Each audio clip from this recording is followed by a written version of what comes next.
मजा आवत भैया। हाँ बउआ को का भलबो काहेला रोता र? भैया हो बिस्कुट खात रहनी हनु तो छीन के खा गेल हंसन आ मरबो कैल हंसन। अच्छा चलो कहाँ बाड़न स? उन दुआर पर बैठल बाड़न सन। चल ता देखी। चुप बाबू बताओ तो में से कौन तोरा के मरलक ह?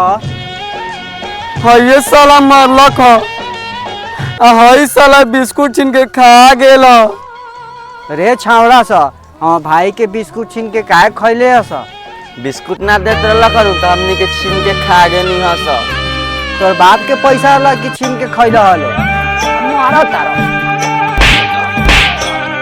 अब माला लोग तो मार के गाल पुआ करे। चल बउआ भैया से पिटवैनी मजा आयला नु। चल जाए दे भैया पिटानी हस माने बिस्कुट खैनी हस नु बिहान स्कूल चल जाई नु तो साले के मारल ले। भैया हो स्कूलो जानी तो साला मारल हंस। अब ना मरियन स